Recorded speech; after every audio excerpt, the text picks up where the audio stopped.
తట్టుడి మీకు తీయబడును, అడుగు ప్రతివానికి ఇయ్యబడును, వెదకువానికి దొరుకును, తట్టువానికి తీయబడనని మీతో చెప్పుచున్నాను. దేవుడిచ్చిన వాక్యం దీవించునుగాక. అటువలే మీరును అడుగుడి అంటున్నాడు.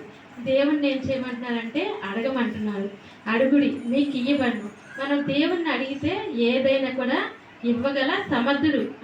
మీరు అడక్కే మీరు ఈవులు పొందలేకపోతున్నారని ఇక్కడ అంటున్నారు. అడుగుడి మీకు ఇయ్యబడును, వెదకుడి మీకు దొరుకును. ఇప్పుడు మన వస్తువులు ఏదైనా పోయినాయి అనుకో, మనం ఏం చేస్తాం?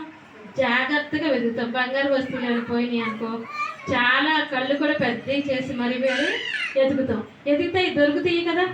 అలాగే మనము దేవుణ్ణి కూడా మనము అలాగే వెతకాలి. వెదుకుడి మీకు దొరుకును అంట, తట్టుడి మీకు తీయబడును. ఇప్పుడు మనము తలుపు తడితేనే కదా ఆ తలుపు అనేది తీస్తారు. మరి తలుపు తట్టకుండా మనం బయట ఉన్నామనుకో, ఎవరైనా తలుపు తీస్తారా? తీయరు. మనం లోనికి రావాలంటే ఏం చేయాలి? తట్టాలి. తట్టితేనే ఆ తలుపు తడితేనే మనకి ఆ తలుపు అనేది తీయబడుతుంది. ఇప్పుడు దేవుడి దగ్గరికి వచ్చాము, మనం ఏదైనా మనకి అవసరతలు ఉన్నాయి. మనకి అవసరతలు ఉన్నప్పుడు మనం ఏం చేయాలి? దేవుణ్ణి అడగాలి. ఇప్పుడు ఏ సమస్య అయినా సరే, ఎలాంటి పరిస్థితి అయినా సరే మనం దేవుణ్ణి అడగాలి. ఇక్కడ లూకాసు వార్త 11:5 ఉంటుంది.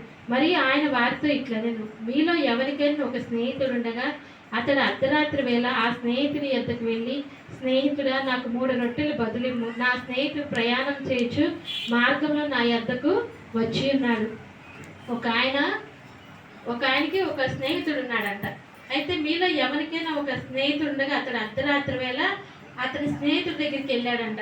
ఒక స్నేహితుడికి ఇంకో స్నేహితుడు ఉన్నాడు. ఆయన అర్ధరాత్రి వేళ ఎక్కడికి వెళ్ళాడు?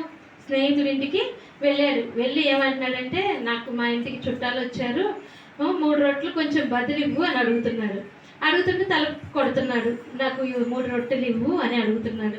అడిగితే ఆ స్నేహితుడు అంటున్నాడు, నేను పిల్లలు పడుకున్నారు, నేను ఇప్పుడు లేగలేను, పొద్దున్న రా అంటున్నాడు. కానీ స్నేహితుడు కాబట్టి ఆయన మరలా అడుగుతున్నాడు. స్నేహితుడు కదా ఆయన, మరి నా స్నేహితుడు వచ్చాడు, ఆయన ఖాళీ కడుపుతో పడుకుంటాడు, కాదు నువ్వు ఇప్పుడే లేచి నాకు రొట్టెలు ఇవ్వు అని చెప్పి ఆయన బతిమలాడి అడుగుతున్నప్పుడు మరి అతని స్నేహితుడు ఏం చేశాడంటే లేచి రొట్టెలు ఇచ్చాడు. ఎందువల్ల ఇచ్చాడు? ఆయన బతిలాడటం వల్లే కదా. మనం కూడా దేవుణ్ణి బతిమలాడాలి. బతిలాడి అడిగినప్పుడు మన సమస్య అనేది తీరుతుంది. మనం బతిలాడి అడగకుండా అయ్యా జరుగుతాయిలే, అయ్యే కార్యాలు జరుగుతాయి అని మనం కూర్చున్నాం అనుకో, ఏది కూడా మనకి జరగదు. ఏదేం జరగాలన్నా ఇక్కడ ఏమంటున్నాడు? అడుగుడి మీకు ఇయ్యబడును అంటున్నాడు. మనం అడగాలి. ఏ విషయమైనా సరే, మనకు ఒంట్లో బాగాలేదా, అయ్యా ఆరోగ్యం ఇవ్వని అడగాలి. మన ఇంట్లో ఆ సమస్యలు తీర్చేయని మనం అడగాలి. ఏ విషయానికైనా మనము ఆయన అడగాలి.